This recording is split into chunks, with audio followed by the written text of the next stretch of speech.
श्री प्रहलाद को जिस प्रकार बोध हुआ था, भक्ति प्राप्त हो गई थी, वैसे पुष्टि भक्ति प्राप्त हो जाती है। उसके लिए यहाँ पर एक मंत्र भी बतलाते हैं। नृसिंह की उपासना श्रीधर स्वामी ने की थी, जो भागवत की व्याख्या लिखने वाले सर्वज्ञ बन गए थे वे। तो मंत्र इस प्रकार सुन लो केवल।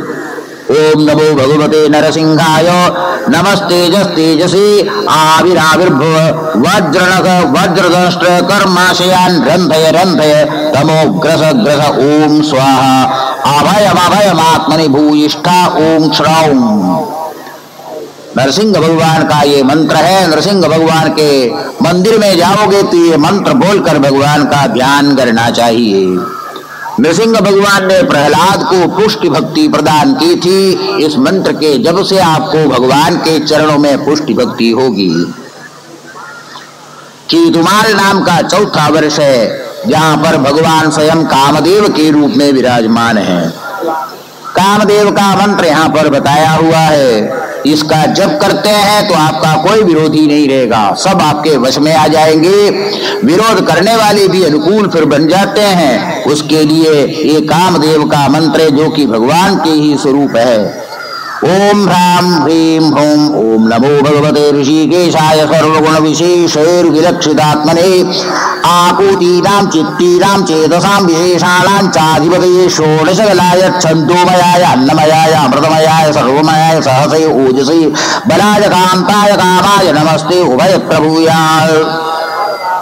ये कामदेव का मंत्र है। इसका जो जप करते हैं वो सब से दरवाई हो जाता, कोई वैरी उसका रहता नहीं और सबके सब वश में आ जाते हैं। बड़ी शांति से वह रहता है। रम्यक नाम का 5वां वर्ष है, जहां पर मत्स्य रूप में भगवान रहते। मत्स्यावतार, उस अवतार के रूप में मत्स्यावतार में मत्स्य भगवान ने ऋषियों को परमार्थ तत्व ज्ञान दिया था। आप लोग कथा श्रवण करेंगे और इस मंत्र का जप करने से भी वही ज्ञान प्राप्त होगा। मत्स्य पुराण के अंदर जो ज्ञान बतलाया। ओम नमो भगवते मोक्षदमाय नमः सत्वाय प्राणायोजसे सहसे बलाय महामत्स्याय नमः इति। हिरण्मय नाम का 6ठा वर्ष है, जहां पर कूर्म रूप से भगवान विराज में कछुए के रूप में कच्छपावतार भगवान ने ग्रहण किया था। मंदराचल को अपने पीठ पर उठाया था। काम से यदि आप थक जाएंगे, कुटुंब पालन से यदि आप बहुत परेशान हो जाएंगे, बोझ उठाना असंभव हो जाएगा, ऐसा लगता हो, ये कूर्म भगवान का मंत्र जप कर लेना चाहिए, सब भार हल्का हो जाएगा। जो खींचातानी मस्तिष्क में है समाप्त हो जाएगी, हृदय के अंदर शांति होगी। मंत्र इस प्रकार। ओम नमो भगवते मोक्षदमाय नमः सत्वाय प्राणायोजसे सहसे बलाय महामत्स्याय नमः इति। ओम नमो भगवते अकूपाराय सर्वसत्वगुण विशेषणाय अनुपलक्षित स्थानाय नमो वर्ष्मणे नमो भूम्ने नमो नमो अवस्थानाय नमस्ते। 7वां वर्ष है उत्तर गुरु, जिसको बोलते हैं, जहां पर यज्ञ पुरुष विराजमान है। यज्ञावतार आप पहले सुन चुके हैं। यज्ञ करने से जो फल मिलता है वही फल आपको यह मंत्र बोलने से भी प्राप्त हो जाएगा, क्योंकि ये यज्ञ भगवान का मंत्र है। ओम नमो भगवते मंत्र तत्वलिंगाय यज्ञ कर्तवे महाद्वराय वयावे महापुरुषाय नमः कर्म शुक्लाय त्रियुगाय नमस्ते। 8वां किम पुरुष वर्ग माना गया है, जहां पर रामचंद्र भगवान विराजमान है, वहीं पर भगवती सीता है, लक्ष्मण है, उनकी उपासना वहां वाले करते हैं। भगवान राम जी का मंत्र मुख्य रूप से यहाँ पर बतलाया जा रहा है। इस मंत्र का जप करोगे तो मर्यादा की रक्षा कर पाओगे। राम के अंदर जिस प्रकार वीरता रही, वही वीरता आप में आ जाएगी। ओम नमो भगवते उत्तम श्लोकाय नमः आर्य लक्षणशील व्रताय नमः उपशिक्षितात्मन उपासित लोकाय नमः साधुवाद निकषणाय नमो ब्रह्मण्य देवाय महापुरुषाय महाराजाय नमः। रामचंद्र जी का यही मंत्र है। अब आइए अपने भारतवर्ष में 9वां वर्ष है भारतवर्ष। भारतवर्ष में भगवान नरनारायण के रूप में विराजमान है। बद्री नारायण में नर नारायण के रूप में जो भगवान विराजमान है वही भारत के अधिष्ठाता देव है। नर नारायण का दर्शन जरूर करना चाहिए जीवन में, एक बार बद्री नारायण की यात्रा अवश्य करो और भगवान को यह मंत्र बोलकर पूजा करो भगवान की। ओम नमो भगवते उपशमशीलाय उपरतानात्माय नमो अकिंचन वित्ताय ऋषिर्षभाय नर नारायणाय परमहंस परमगुरवे आत्मा रामाधिपतये नमो नमः। इस मंत्र को बोलते हुए बद्री नारायण में बैठकर उपासना करोगे। बड़े ही तपस्वी के रूप में दोनों विराजमान हैं। घोर तपश्चर्या करने से ध्रुव को जिस प्रकार फल प्राप्त हुआ था वैसे ही इस मंत्र के जप से भी फल प्राप्त होता है। भारतवर्ष की विशेषता है और वर्षों की अपेक्षा। देवता लोग ऊपर से नीचे की ओर जब देखते हैं और जब ये भी देख लेते हैं कि यहाँ पर श्रीमद् भागवत का श्रवण हो रहा है, सत्संग हो रहा है, तो उस समय में देवता यह गीत गाते हैं। औमीशाम किमकारी शोभनम प्रसन्न ईशाम सिदुत स्वयं हरिः येर्जन्म लब्धम नृषु भारताजिरे मुकुंद सेवौ वैगम स्पृहाहिनः। ये जो जितने बैठे हुए हैं इन लोगों ने भला क्या ऐसा पुण्य किया जिसके कारण भारतवर्ष में इनको जन्म प्राप्त हो गया, जहां पर हरि कथा चलती रहती है, भगवान मुकुंद की सेवा की जाती है।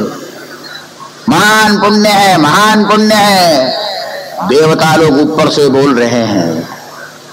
अगर यहाँ भागवत कथा चलती हो तो देवता लोग देख रहे हैं और आश्चर्यचकित होकर बोलने लगते हैं, देखो इन्होंने कितना पुण्य किया। उल्लास नगर वाले, भारतवर्ष में ही ये सब हो रहा है। किम दुष्करेण क्रतुभिष्टव्रतै दानादिर्वाज्येन फल्गुना न यत् नारायण पाद पंकज स्मृति प्रमुष्टाति श्रीयेन्द्रियोत्सवा।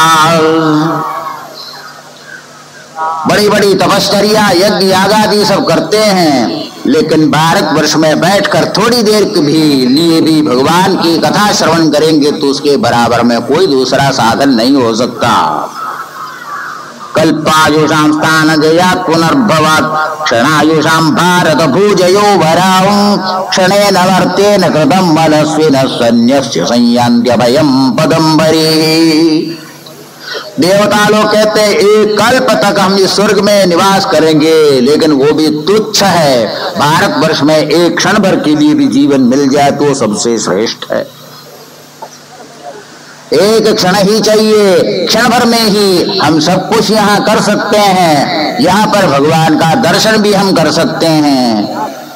मन में से समस्त संकल्प विकल्प को छोड़कर भगवत कथा परायण होकर जब श्रवण करते हैं, देवता लोग देखते रह जाते हैं। भला इनके अपार पुण्य के बारे में हम क्या बतावें। आखिर ये भगवान की कथा जो श्रवण कर रहे हैं,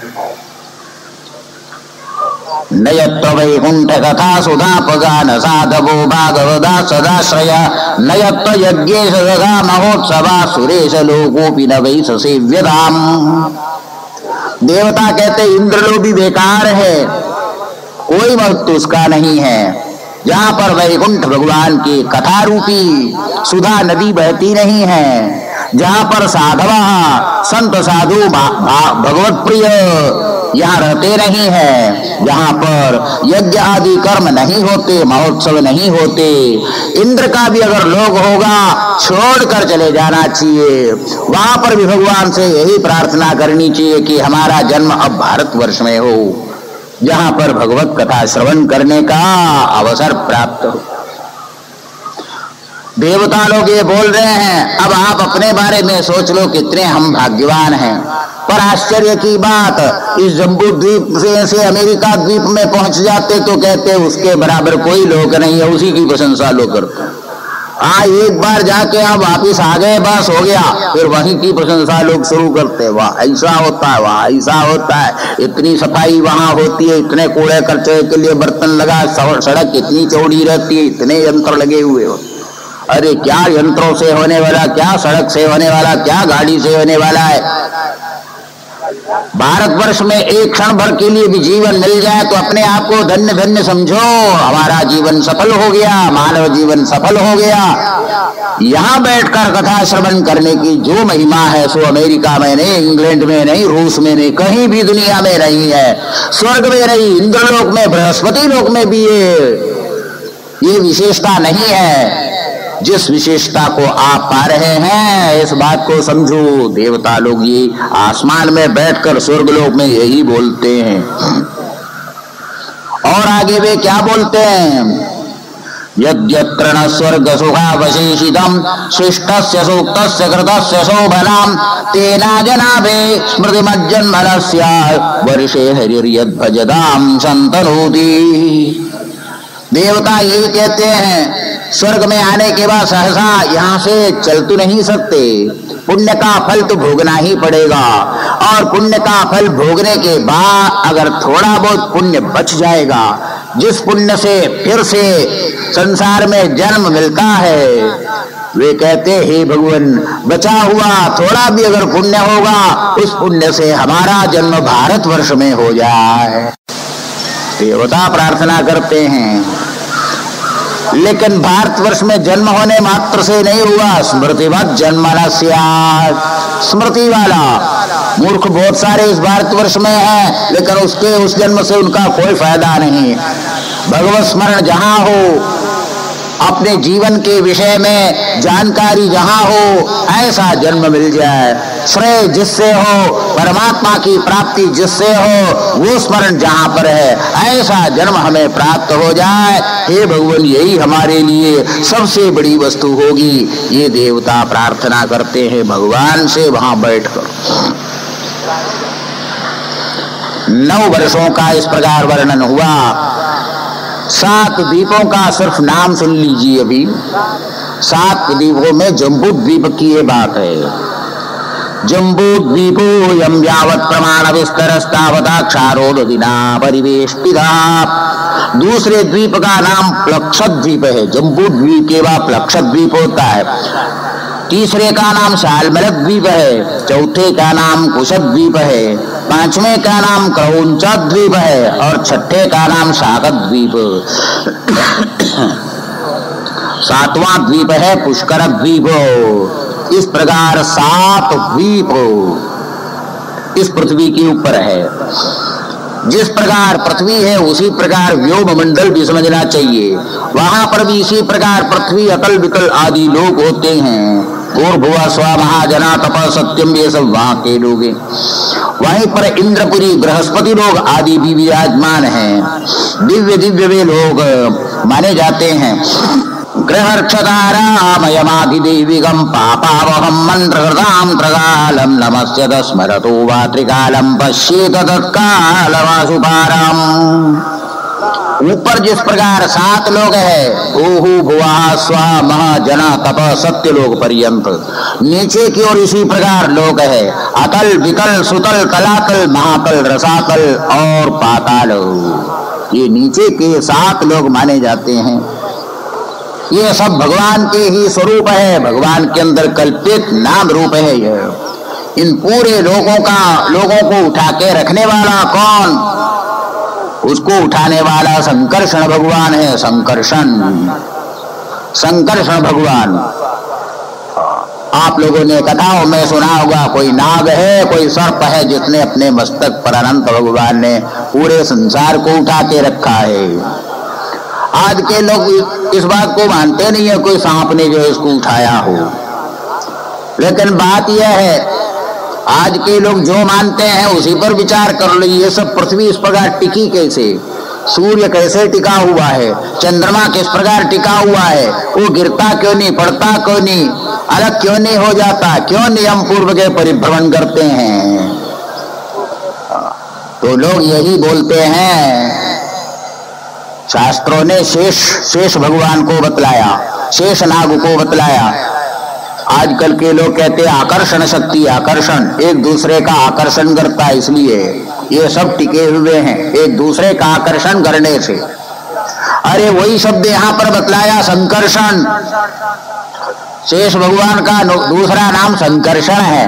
अर्थ तो समझ लो, संकर्षण जो है उसकी शक्ति लहर के समान होती है, इसलिए सर्प की उपमा मात्र दी है। सांप थोड़े ही इसके नीचे बैठा हुआ को माथे पर पृथ्वी को उठाया।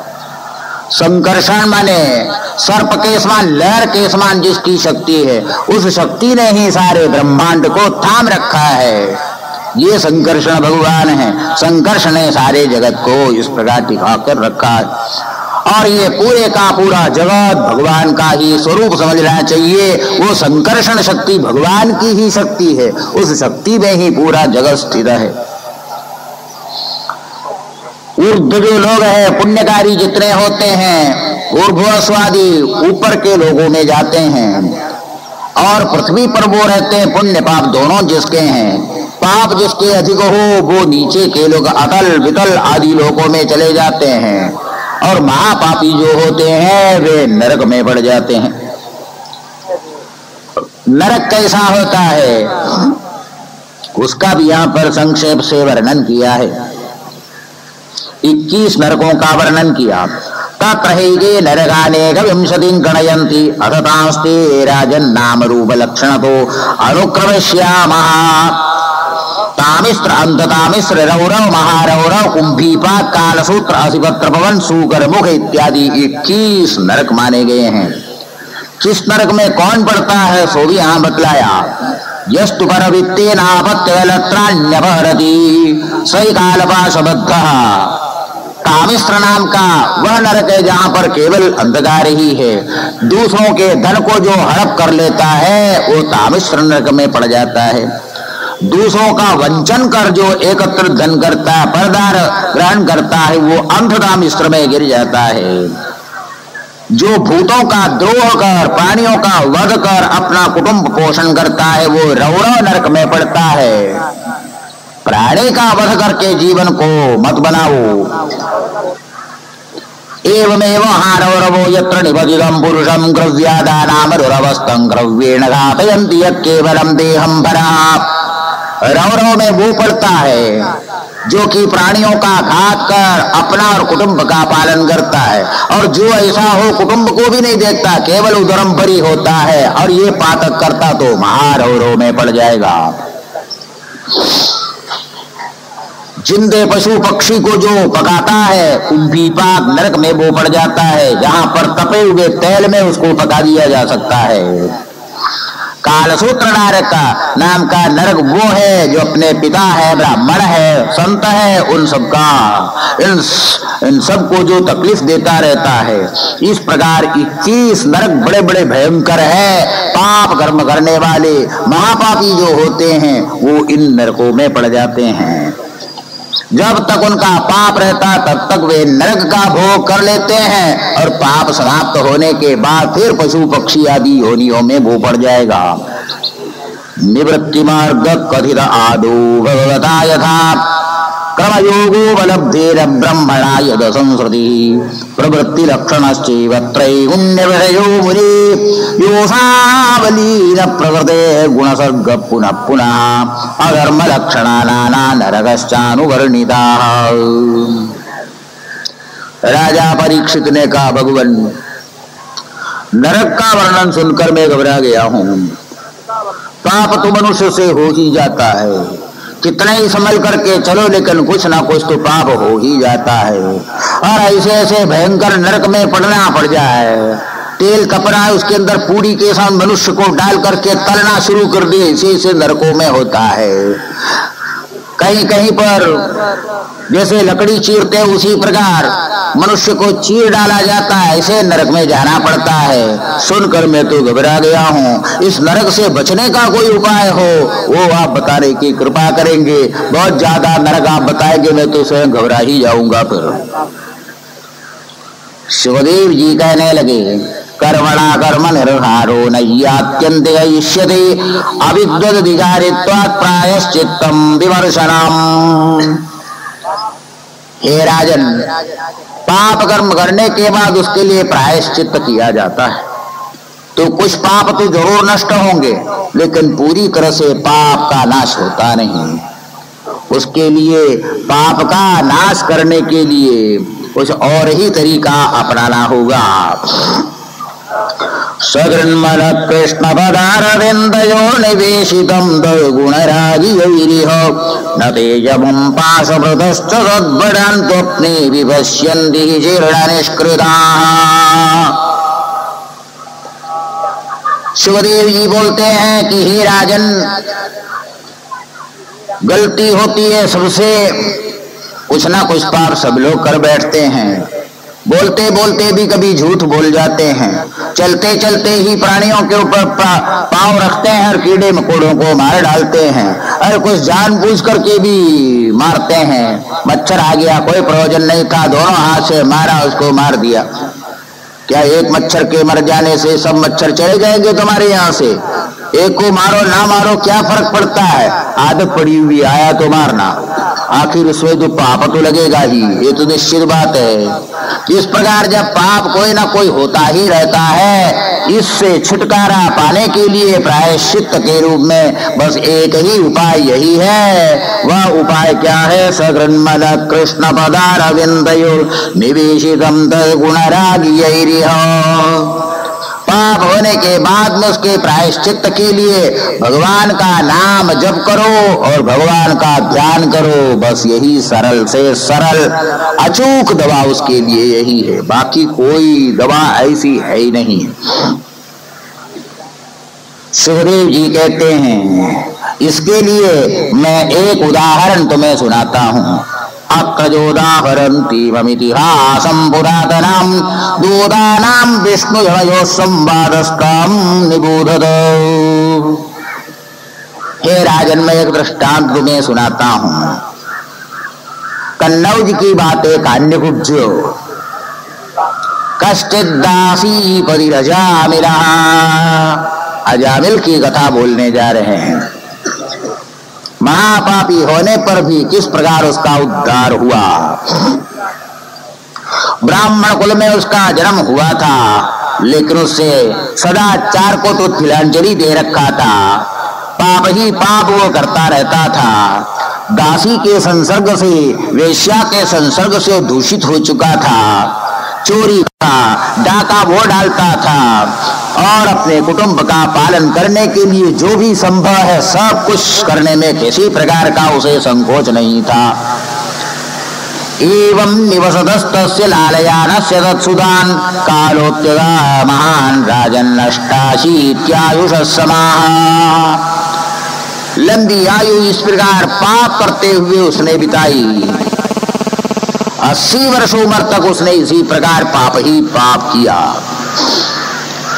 तस्य प्रलयसत्पुत्रा दश तेषां तु योगमा बालो नारायणो नाम्ना पित्तोश्च दयितो वृषाम्। 10 उसके पुत्र हो गए थे उस दासी से।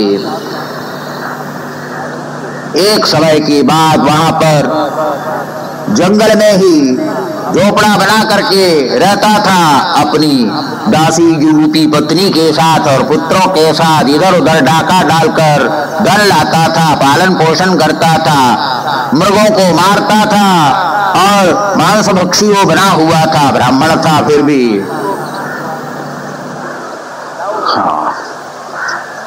9 पुत्र हो चुके थे। उस समय की बात है, एक संत उस मार्ग से आए, एक महात्मा उस मार्ग से आए। महात्मा को देखा तो बचपन का जो संस्कार था उस संस्कार से उसने महात्मा को हाथ जोड़ लिया। हाथ जोड़ने के बाद कहा कि महाराज, हमारे पिताजी बड़े धार्मिक थे, कोई संत आते तो उनको जरूर भोजन खिलाते। अब यह है कि हम तो आपको भोजन नहीं खिला सकते, मैं तो जरा अपवित्र हो चुका हूं, फिर भी कुछ सामान चाहिए तो हम आपको दे देते हैं, फल मूल चाहिए। संत जी ने कहा कोई बात नहीं, मैं थोड़ी देर तक विश्राम करके यहां से जाऊंगा। पूछा कि तुम्हारे कितने लड़के हैं? कहा मेरे अभी 9 लड़के हुए हैं। कहा एक बात मेरी मान लेना। कहा बताइए। थोड़ी सद्बुद्धि उसको आ गई थी संत के दर्शन मात्र से। 10वां जब लड़का होगा तो उसका नाम नारायण रख लेना। मानोगे इतनी बात? जरूर मानूंगा, बस मैं अपने अगले लड़के का नाम नारायण रखूंगा। और जो लड़का हो गया था, संत जी तो वहां से चले गए, जो लड़का हो गया था उसका नाम अजामिल ने नारायण रख दिया था। तस्य प्रवयस पुत्रा दश तेषां योवमा बालो नारायणो नामना पित्रोश्च दयितो भृशम। वह लड़का खूब होशियार हो गया था और इसी कारण माँ बाप दोनों की उस पर खूब प्रीति भी हो गई थी। खूब अच्छी तरह से खिलाया पिलाया करते थे वे। सबहृदयस्तस्मिन् नर्भगे गलभाषिणी निरीक्षमाणस्तल्लीलां मुमुदे जरठो भृशाम। क्यों न हो प्रीति, आखिर संत के आशीर्वाद से ही तो वो पैदा हुआ था। 80 वर्ष का जब वो हो गया था, मनुष्य ये सोचता है कि मैं जिस किसी भी प्रकार धन कमाऊं, कुटुंब पालन करूं, वो करूं, ये करूं, बहुत कुछ वह सोचता है। बस एक बात को सोचता नहीं है, बाकी सब सोच लेता है। आगे हमको ये करना है, आगे हमको ये करना है, उधर भवन बनाना है, उधर मकान बनाना, उधर धन कमाना, उधर उसको मारना, उसको गिराना।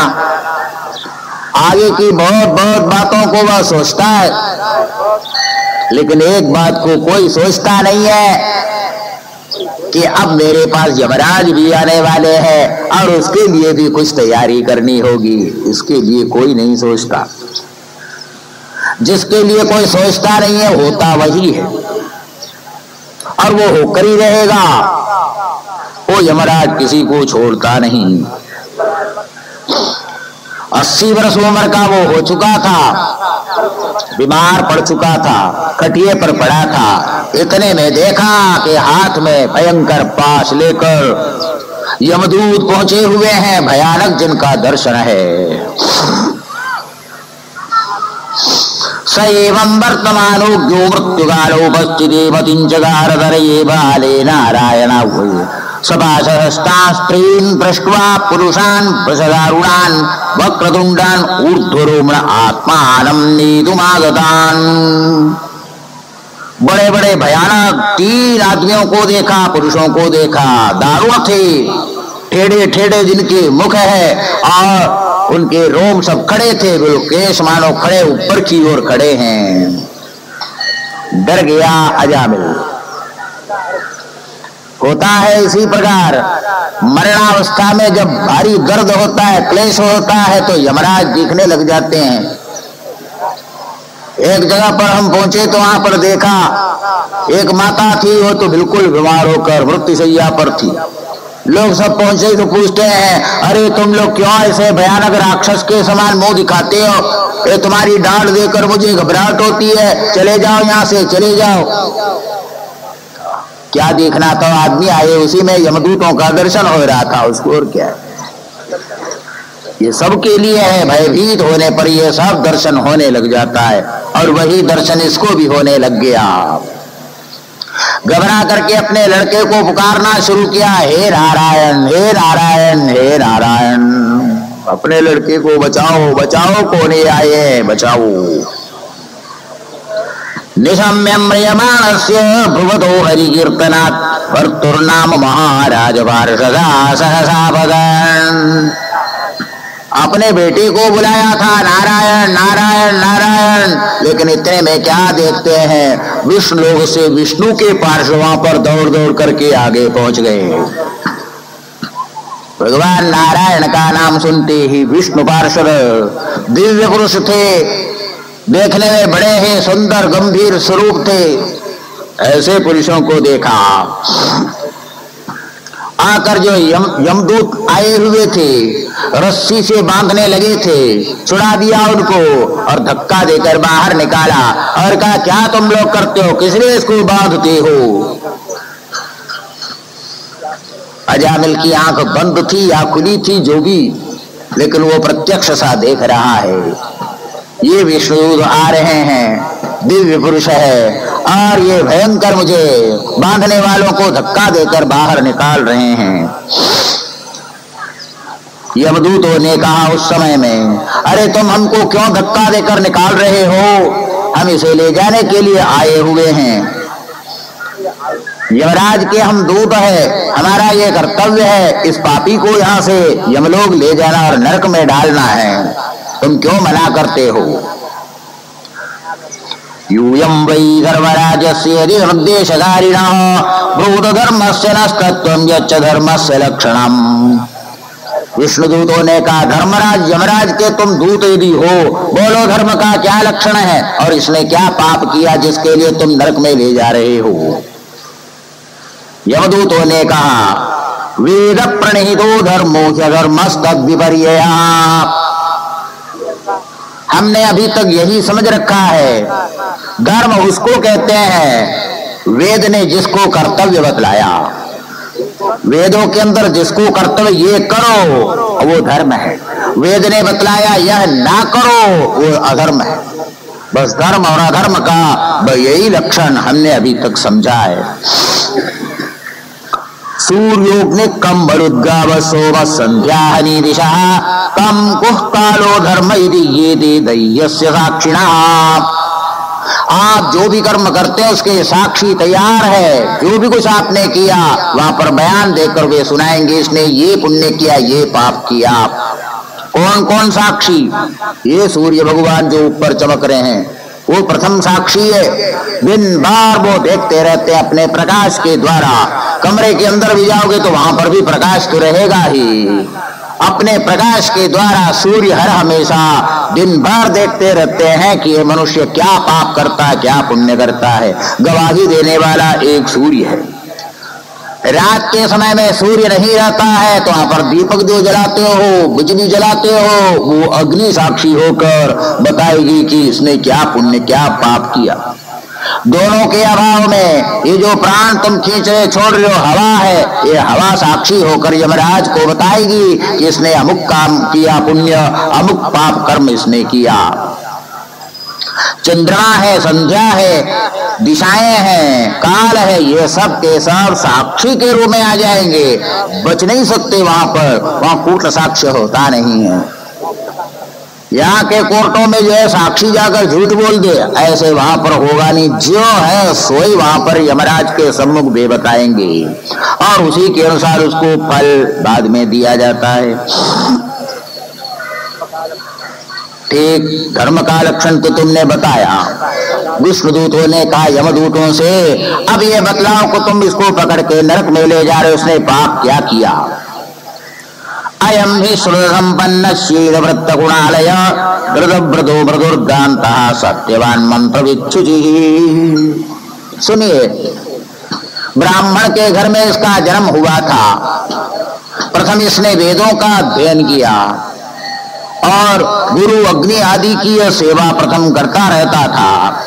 अतिथियों की यह पूजा करता था, वृद्धों की पूजा सेवा यह करता था, शुश्रूषा करता था, सबके सुहृत बनकर ये रहता था और संत साधुओं को देखकर हर हमेशा श्रद्धा अपने मस्तक को उनको सामने झुकाता था। एक दिन की बात, 20-22 वर्ष का ये हुआ था। विवाह भी इसका हो चुका था। पिता ने कहा कि जाओ जंगल में और वहां से कोई समिधा लाओ यज्ञ करने के लिए। कुछ धन दे दिया और कहा इसे ले जाओ बाजार में से अन्य घी आदि लेकर के आओ, यज्ञ करना, अग्निहोत्र करना है। आदाय तथा आवृत्त फल पुस्तक कुशांत दर्शकामिनम कंचित क्षुद्रम सहभुजिष्या पीत्वा मधुमैरीयम मदापूर्णित नेत्रया। बाजार से सामान खरीदकर समिधा आदि लेकर जब आ रहा था तो उस समय में रास्ते में ही उसने एक ऐसा दृश्य देखा जिसके कारण उसका चित्त विचलित हो गया। एक कामी पुरुष था और दूसरी एक वेश्या वहां पर थी। दोनों ही वहां पर कामी होकर लज्जा को छोड़कर रास्ते में ही ऐसे ऐसे कार्य कर रहे थे। उसको देखने के लिए आयामिल खड़ा हो गया। विचार बीच में आया, अरे देखना नहीं चाहिए ऐसे। मुंह मोड़कर वहां से चलने लगा, लेकिन ऐसा आकर्षण लगा कि एक पग पीछे रखते फिर आगे की ओर देखने लगा, 2 पग आगे रखते तो 2 पीछे की ओर चल रहे हैं। आखिर वहीं खड़े होकर के उसकी सारी लीलाओं को देखता रहा। दोनों मदिरा पिए हुए थे, लोग लाज से ऊपर थे दोनों। मत्तया विश्रधन्यव्या वेदितं निरपत्रपं क्रीडन्तम् अनुगायन्तम् हसन्तम् अरयान्ति दृष्ट्वा तां कामलिप्तेन बाहुना परिरम्भिताम्। उनकी समस्त काम चेष्टाओं को वह देखता ही रह गया और वहां से अपनी आंखों को हटाने में असफल ही रहा वो।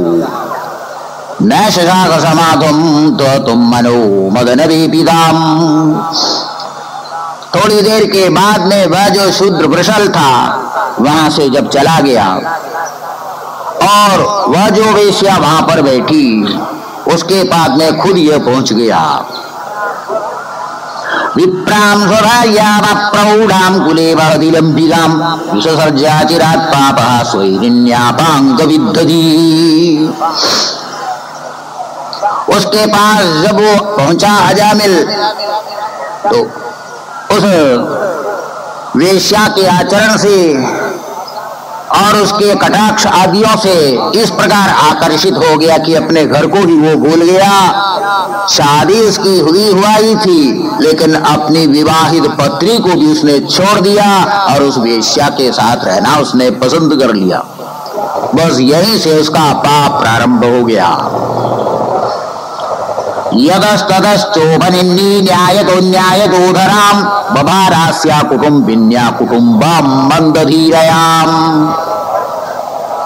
उसने घर को छोड़ दिया, माता पिता की सेवा करना छोड़ दिया, लेकिन उसका पालन पोषण करने के लिए धन तो चाहिए। कहां से धन प्राप्त होगा, ये प्रश्न सामने आया। अब उसके लिए इधर उधर चोरी करना प्रारंभ कर दिया। ये दूसरा पाप उसका हो गया। जब चोरी करने की आदत पड़ गई फिर डाका डालना भी शुरू कर दिया। तीसरा पाप ये हो गया। उतने से भी पूर्ति नहीं होगी तो प्राणियों का वध करने लगा, मांस भक्षण करने लगा। ये चौथा पाप शुरू हो गया। और पांचवा पाप भी प्राणियों की हिंसा करना। किंतेन मध्यम बिना वाली बात है। मांस खाने वाले फिर मदिरा भी पीना धीरे धीरे शुरू कर देते, वो भी उसने शुरू कर दिया। पांचवा पाप हो गया। फिर क्या कहना, सब पाप ही पाप, पाप ही पाप। झूठ बोलना, कपट करना, दंभ करना, मारना, हत्या करना, जो पाप संभव असंभव सब कुछ उसने प्रारंभ कर लिया। कौन बोल रहे हैं? यमदूत बोल रहे, विष्णु दूतों को। महापापी हो गया, महापातकी हो गया ये। और ये विवेक नहीं रहा कि ये कोई संत है कि ब्राह्मण है कि गुरु है कि कौन, सब उसके लिए बराबर हो गया। लूटना ही उसका लक्ष्य एकमात्र हो गया। यदसो शास्त्र उल्लंघ्य स्वैराचर्या आर्यगर्हिता आवर्तत चिरं कालम अगायुरशुचिर्मला। वेश्या संग से वैसे तो अपवित्र हो ही चुका था, ऊपर से घोर पाप भी उसने कर लिया था। इसीलिए यमराज ने हमें भेजा, रस्सी से बांधकर खींच करके उसको यमलोक में ले जाना है और इस पाप के फलस्वरूप नरक में इसको पटक देना है। इसीलिए हम इसको बांध रहे हैं। यमदूतों ने अपना बयान पूरा किया। विष्णुदूत बोलने लगी, औगष्टम धर्मदर्शाम अधर्म स्पृशते सभाम यत्रादण्डेष्वापेषु दण्डो येर्द्रियते वृथा प्रजानां पितरो ये च शास्तारः साधवः समाः यदि स्यात् तेषु वैषम्यं कं यान्ति शरणं प्रजाः। बड़े आश्चर्य की बात, वेदों को पढ़कर, शास्त्रों को पढ़कर कैसी ये लोग बात कर रहे हैं। विष्णुदूतों ने कहा, तुम लोगों को यह मालूम है, पाप करते हैं तो उसके लिए प्रायश्चित्त भी होता है। प्रायश्चित्त करने के बाद भी तुम कहो कि ये पापी है, ये तो बड़ा अन्याय हो जाएगा। दंडनीय नहीं होते फिर उनको दंड दें, ये तो पाप से भी बढ़कर महापाप हो जाएगा। क्या तुम लोगों को मालूम है कि इसने प्रायश्चित्त भी कर लिया है? यमदूत स्तब्ध होकर सुन रहे हैं, कैसे इसने प्रायश्चित्त कब किया, क्या किया। जीवन भर में इसने पाप ही पाप तो किया है, इसने प्रायश्चित तो कुछ किया नहीं, कोई यज्ञ किया नहीं, कोई दान किया नहीं। विष्णु दूतों ने कहा अयम विकृतर्वेशो जन्मकूट्यंघसामपि यव्याजहार विवशो नाम स्वस्त्ययनम हरि। अरे इसने जो प्रायश्चित किया वो प्रायश्चित यही हुआ कि मरते मरते इसने नारायण का नाम ले लिया, भगवान का नाम इसने बार बार उच्चारण किया, नारायण नारायण नारायण बार बार इसने कहा, यही है इसके लिए प्रायश्चित। सबसे बड़ा भारी प्रायश्चित नारायण का नाम लेना ही है। एतेनैव ह्यहोनोऽस्य कृतं स्यादघनिष्कृतं यदा नारायणायेति जगाद चतुरक्षराम्। नारायण 4 अक्षर है, ये 4 अक्षरों को इसने जो बोल दिया है, करोड़ों जन्म में किए हुए पापों का प्रायश्चित इसने कर डाला है। स्तेन सुरापो मित्रद्रुग ब्रह्मा गुरुदल्पगा स्त्रीराज पितृगोहंता ये जपात विनोपरि सर्वेषामप्यघवतामिदमेव सुनिष्कृतं नाम व्याहरणं विष्णु यस्तत्तद्विषयामति। महापाप के अंदर बतलाए हैं चोरी करना, मदिरा पीना, मित्रद्रोह करना, ब्रह्म हत्या करना, गुरुगल्पगामी होना, स्त्री है, राजा है, पिता है, गाय है, इनकी हत्या करना, ये सब महापापी है। ऐसे जितने भी पाप होते हैं सबके लिए एकमात्र यही प्रायश्चित है कि भगवान का नामोच्चारण करना। सांकेत्यम पारिहास्यम वास्तुकम केलनमेव वा वैकुंठ नाम ग्रहणवशेषाघरम विदुः। यमदूतों ने कहा इसने नारायण भगवान का थोड़ा ही नाम लिया, अपने बेटे का नाम लिया था, भगवान का नाम तो इसने लिया नहीं। विष्णुदूत कहने लगे अरे संकेत से बोले, परिहास से बोले, खेल में बोले, जैसे भी तैसे भी भगवान नारायण का नाम ले लिया जाए तो वो प्रायश्चित ही माना जाएगा। यही शास्त्र का सिद्धांत है। पढ़ते समय, गिरते समय, फिसलते समय में, किसी भी समय में, कष्ट के समय में हरित्यवशेनाह पुमान नारहदियात नाम, हरि का नाम जो लेता है वो यातना के योग्य नहीं फिर बनता है। लोग बोलते अरे अरे ये क्या काम कर लिया, विष्णु जी कहते अरे अरे मत बोलो, शत्रु का नाम क्यों लेते हो, हरे हरे बोला करो उस जगह पर, बस वो प्रायश्चित हो जाएगा। ऐसा भी हरि का नाम लिया जा सकता है। अज्ञानादवाज्ञानादुत्तम श्लोक नामय संकीर्तितमहं पुंसां देहवे दहेदेदो यथा नलः। जिस किसी प्रकार भी भगवान का नाम लिया जाता है तो अग्नि जिस प्रकार लकड़ी को जलाकर भस्म कर दे, वैसे समस्त पापों को जलाने वाली अग्नि है भगवान के नाम का उच्चारण करना। यमदूतों को समझ में बात नहीं आ रही थी, क्या खाली भगवान का नाम ले लिया हो गया, इतने से पाप सब खत्म हो जाएंगे क्या? आगे बताएंगे, स्वयं ही अजामिल इशारा करेंगे। बात यह है खाली नारायण यूं नहीं बताया था। एक बड़े भारी संत वहां पर आए थे, उनके मुख से नारायण नाम अजामिल ने सुना था और उन्होंने बतलाया था कि अपने पुत्र का नाम नारायण रख लेना। बोलते समय संत ने नारायण शब्द उसके कान में बताया था, यही गुरुपदेश उसके लिए हो चुका था। अजामिल आगे यही बोलने जा रहा है, थोड़ी देर के बाद में, अभी आप सुनेंगे। बहुत बड़े भारी संत कौन?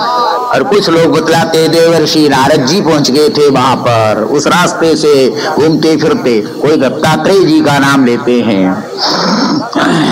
ऐसे संत पुरुषों के मुखार बिंद से नाम श्रवण कर उसका एक बार दो बार भी उच्चारण करे तो समस्त पापों को वह जलाने वाली अग्नि सिद्ध हो जाता है। तैवं सुनिर्णीय धर्मं भागवतं नृप तम याम्य भाषा निर्मोच्य विप्रम मृत्युरमोमुषत। इतना कहकर विष्णुदूतों ने जो रस्सी बंधी थी उस रस्सी को खोलकर फेंक दिया अजामिल को मुक्त कर दिया वहां से और वे चले गए और यमदूत जितने थे वो भी वापस चले गए।